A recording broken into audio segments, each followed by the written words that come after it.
At any point in the game, you can go to display to get clear screenshots of whatever is happening, whether you're in an animation or not. If you swing your torch and pause just at the right moment, OMORI will be infinitely hitting whatever the torch had hit. It's unknown whether this works on enemies or bosses, but it does work against your framerate, so that's always something.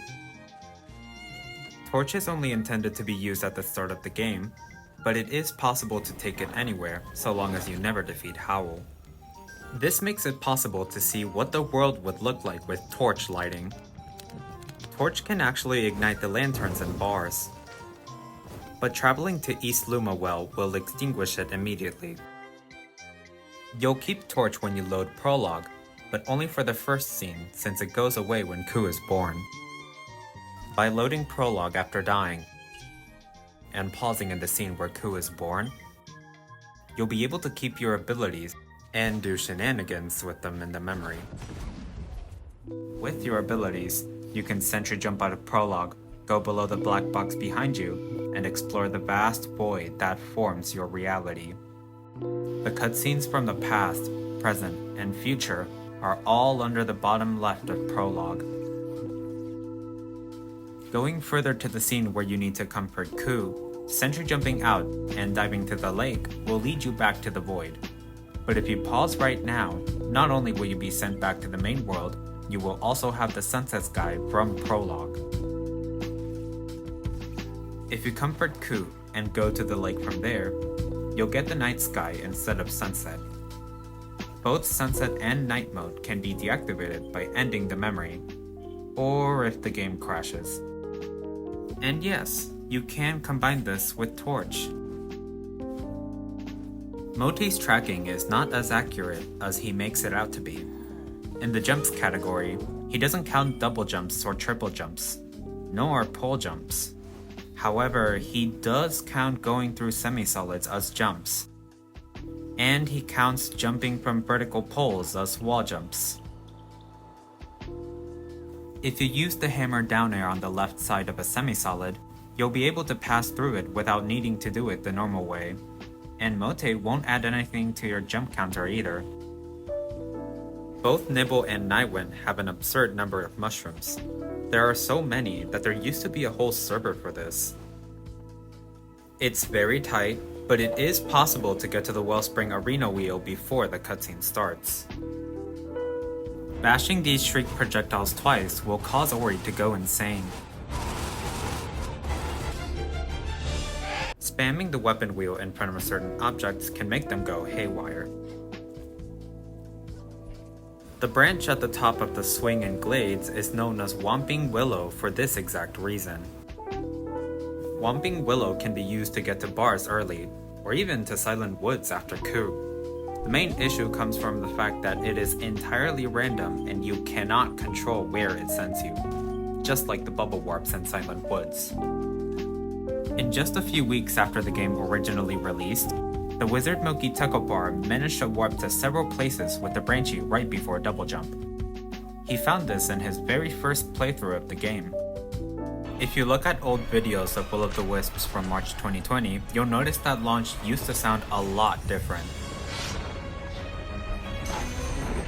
This is an alternate version of Lightburst from Blind Forest. Fortunately, they replaced it with the normal bash sound we all know and love. After you mount Ku, loading Prologue will store her. The next time you die, you will be put back on her. There are a couple of things that can fix this. You can reload the file and load Prologue again, go to her death cutscene, or use Flap on Bar. If you burrow near sand underwater, you will be able to walk with infinite double jumps and dashes. However, warping away to a faraway location keeps those D-jumps and dashes, allowing you to become an absolute maniac.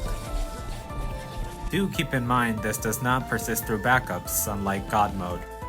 Burrowing again in this state will grant you the wondrous ability to swim in the air. Combining this with God Mode, interacting with branch-like objects like this will make them do funny things and make them forget how physics work. If you ever stop moving Ori during air swim, they will revert to their A pose and you will get soft lock. Another way of soft locking is swim dashing. Ori will remain in worm form until you quit to menu. Heal isn't the only ability for wave dashing. Blaze can do it as well, though it's much harder if you have Charge Blaze. Without the dash ability that you get from Quolox, Swim Dash and Burrow won't work, even if you get their respective ability trees. This has happened to some casual players due to how easy it is to get the purple eye without dash, myself included. After one spike has been released, pressing jump shortly after will give you a coyote jump, allowing you to use D-jump. While Rainy Marsh is still intact, loading Prologue and loading it back up to anywhere else will activate Breezy mode.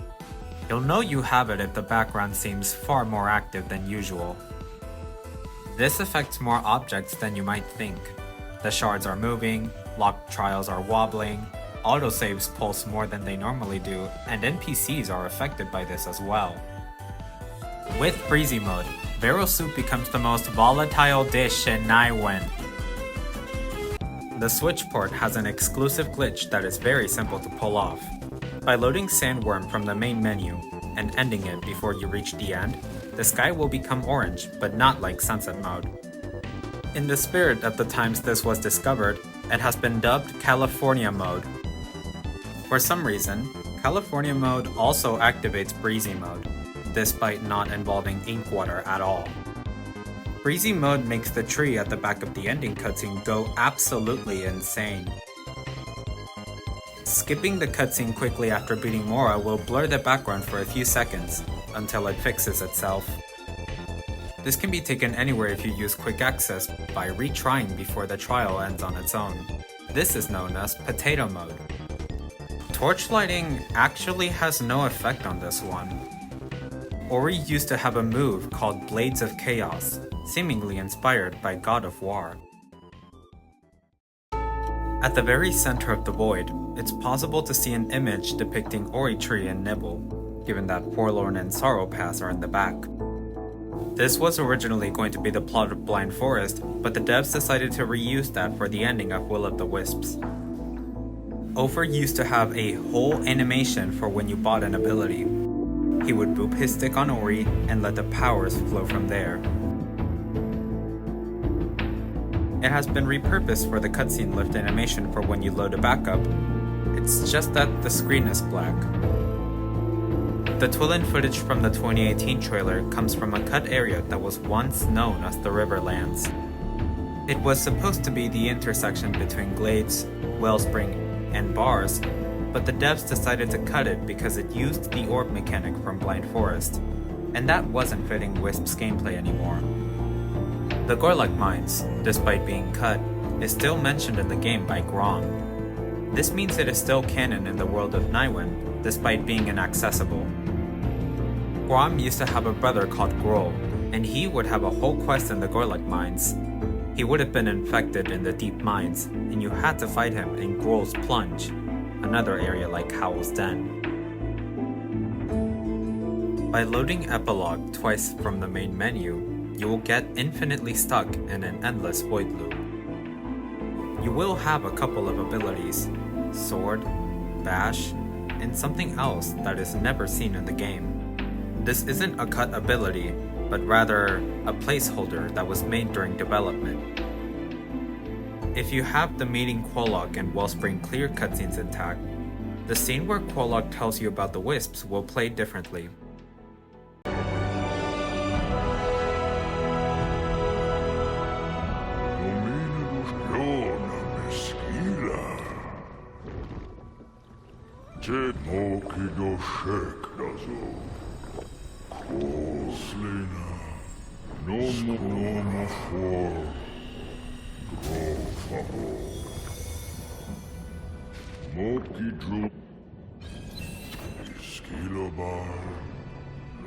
Lower Sunken Glades is very famous for being weird.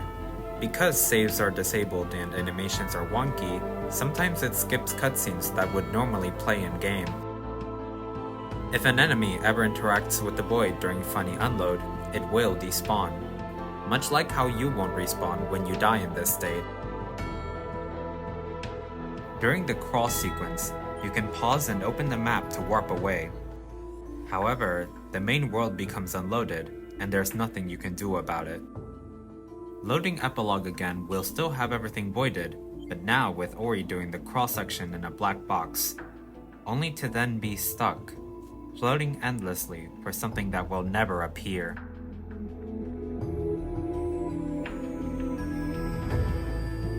Loading Prologue twice in the main menu will void it entirely.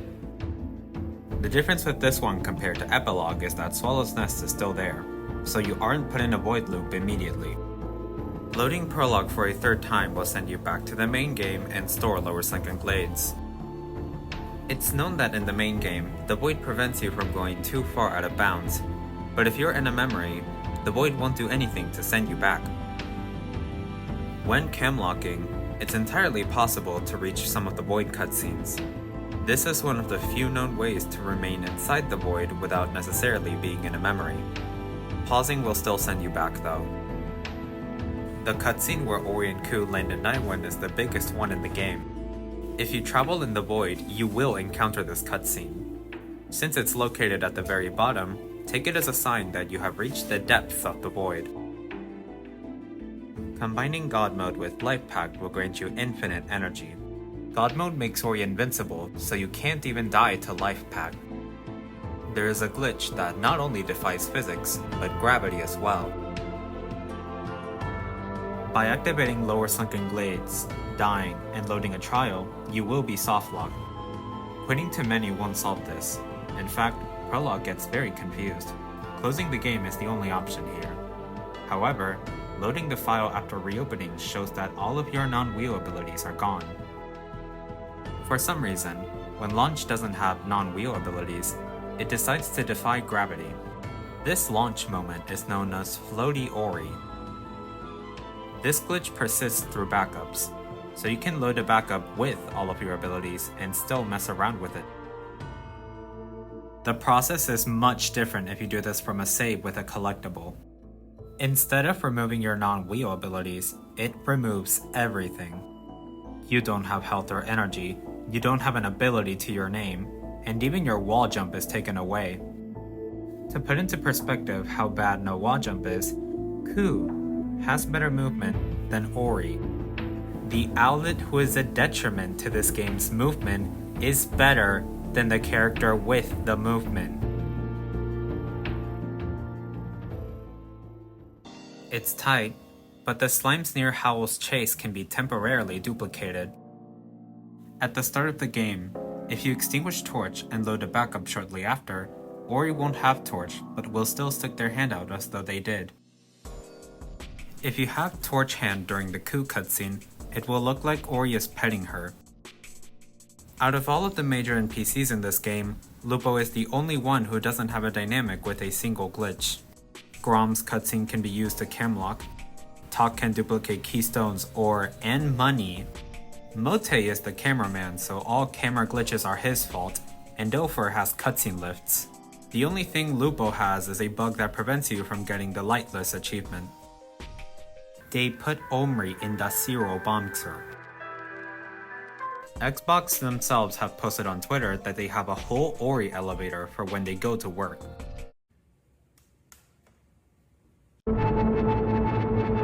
Both camlock and cutscene lifts were discovered by Tekopar back in 2020. Camlock was found a week after patch 3 drop, and cutscene lifts were discovered 2 weeks after that. Vertical vines can skew Ori if you dash too quickly. The one at Hornbug can even make you go upside down. Though Ori goes back to normal when they touch the ground. Loading the Shriek trial while the Spirit Willow cutscene is happening will void her, making her invisible for the whole fight. You can break this Windtorn blob with Hammer without needing to burrow. In Luma, the 3 crushers that require swim dash can be frozen in time. If your last save was above the bubble blower, then simply swimming to the crushers will be enough. The only save that makes the crushers remember what they're doing is the one next to Quolok, keeping the casual playthrough illusion. If you complete hand-to-hand before going to Willows, not only will the wells be shown, so will the hearts. Mote has extra dialogue depending to which hand-to-hand item you have. He also hints at who you should bring it to next. The lantern the Moki gives you in Luma is actually made by the Gorlex. The area where Mote struggles to track you the most is Moldwood Depths. Spike can spawn the sun.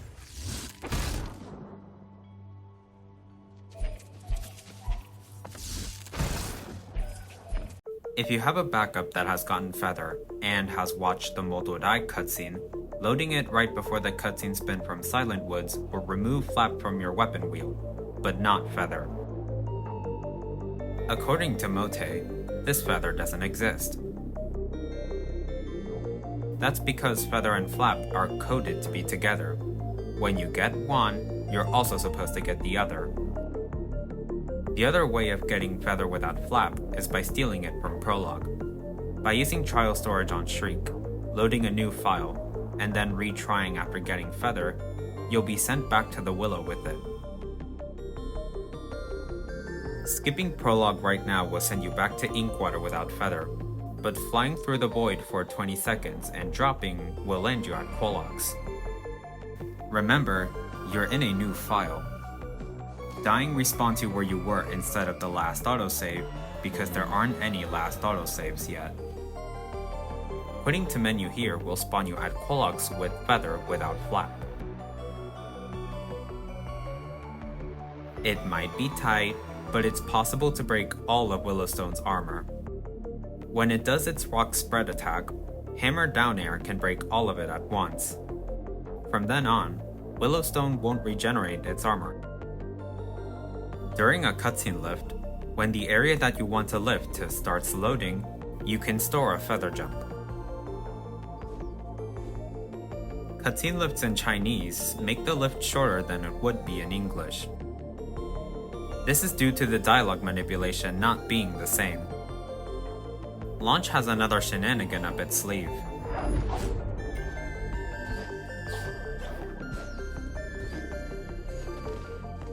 Those being launch glides. I'd suggest that you have your left stick dead zone set to 0 before this. They can be performed by lightly tilting down on the stick and backflipping. Then hold launch and aim gently. Top it off by swapping launch with another ability. Let go of the stick and enjoy the ride. Launch glides and moonjump can breeze through Shriek's escape sequence.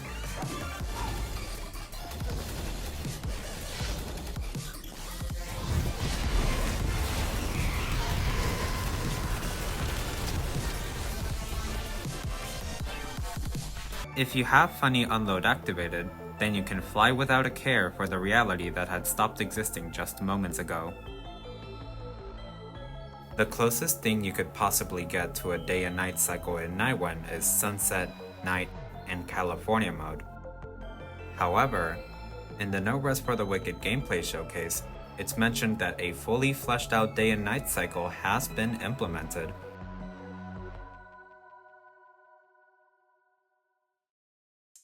If you have made it to the end, thank you so much for watching. This is by far the longest video I have ever made, so your support is greatly appreciated.